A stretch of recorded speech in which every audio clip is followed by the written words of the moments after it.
সৌরভ এক গরিব পরিবারের ছেলে। ছোট একটা গ্রামে থাকে। মা অন্যের বাসায় কাজ করে। এক কামরার টিনের ঘর। বর্ষার সময় ছাদ চুইয়ে পানি পড়ে, আর শীতে বাতাস ঢুকে ঘরের ভিতর হিম হয়ে যায়। তবুও এই পরিবেশে সৌরভের একটা স্বপ্ন, পড়ালেখা করে বড় কিছু হওয়া, যাতে তার মা আর কখনো কাঁদতে না হয়। তাতে যখন চারপাশে নিস্তব্ধতা, তখন তার ঘরের এক কোণে একটি ছোট্ট হারিকেনের আলোয় সে পড়াশোনা করে। ঘরে বিদ্যুৎ থাকেও না ঠিক করে। স্কুলে গিয়ে অনেক অপমান সহ্য করে। তার ছেঁড়া জামা, ছেঁড়া জুতো, টিফিন না থাকা, এসব নিয়ে অনেক হাসাহাসি করে তার ক্লাসমেটরা। বলে, তুই চা বেচবি, আইআইটি পড়বি না। সৌরভ কিছু বলে না, শুধু মনে মনে ভাবে, আজ হেসে নিচ্ছে সবাই, কাল দেখাবো আমি কোথায় থাকব। স্কুল শেষে সে মোড়ের এক চায়ের দোকানে কাজ করে। চা বানায়, গ্লাস ধোয়। ওই টাকায় সে বই কেনে, মোবাইল রিচার্জ করে, আর রাত জেগে ইউটিউব থেকে শেখে ভিডিও এডিটিং, গ্রাফিক ডিজাইন, ইংরেজি স্পোকেন। তার নিজের ফোন ফাটা, মেমোরি কম, বারবার হ্যাং করে, তবুও সে হাল ছাড়ে না। প্রতিদিন একটু একটু করে সে নিজের স্কিল বাড়াতে থাকে।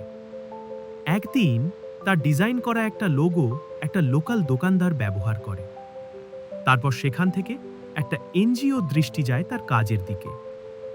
একজন এনজিও অফিসার, শম্পা দিদি, তাকে ফোন করে বলেন, তোমার ডিজাইন দেখে ভালো লেগেছে, আমাদের স্কলারশিপ প্রোগ্রামের জন্য ইন্টারভিউ দরকার।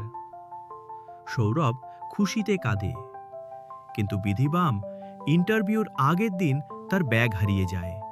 ভেতরে তার সব সার্টিফিকেট, কাজের নমুনা ছিল। তার চোখে জল চলে আসে। মা তখন বলে, যে ছেলে ঘরের অন্ধকারে আলো জ্বালাতে জানে, তার কাগজ না থাকলেও জ্ঞান কেউ ছিনিয়ে নিতে পারবে না। সেই রাতেই সে মোবাইলে আবার নতুন ডিজাইন তৈরি করে, পুরনো সব কিছু নতুন করে বানিয়ে পাঠিয়ে দেয়। ইন্টারভিউতে উপস্থিত হয়, মাথা উঁচু করে। সেখানেই তাকে স্কলারশিপ দেওয়া হয়। শুধু তাই নয়, তাকে প্রশিক্ষণও দেওয়া হয়, freelancing, client handling, professional presentation, সব। 2 বছর পর সৌরভ এখন একজন সফল ডিজাইনার। অনলাইন মার্কেটপ্লেসে তার কাজ যায় বিদেশে। নিজে একটা ছোট টিম বানিয়েছে, যেখানে আরও 3টা গরিব ছেলে কাজ শিখছে। একদিন এক স্কুলে তাকে মোটিভেশনাল স্পিচ দিতে ডাকা হয়। মঞ্চে উঠে সে বলে, আমি বড়লোক ছিলাম না, ঘরে বিদ্যুৎ ছিল না, খালি পেটেই পড়েছি, কিন্তু আমি হাল ছাড়িনি, কারণ আমি জানতাম আজকের কষ্ট আগামীকালের জয়। তোমাদের বলছি, শিখো, বই পড়ো, স্কিল শেখো, কারণ আজকের ব্যথা যদি তুমি সহ্য করো, কাল তুমি সফল হবেই।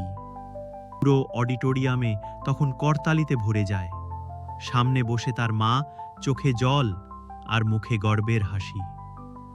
শেষ কথা, সৌরভের মতো হাজারো ছেলে মেয়ে আছে যারা কষ্ট করছে, লড়ছে। তাদের জন্য এই গল্প, যাতে তারা জানে পরিস্থিতি যতই খারাপ হোক, চেষ্টা বন্ধ করা যাবে না। কারণ আজ যদি না লড়ো, কাল কেউ তোমার গল্প বলবে না। এরকম গল্পের জন্য এখনই আমার চ্যানেলটিকে সাবস্ক্রাইব করুন।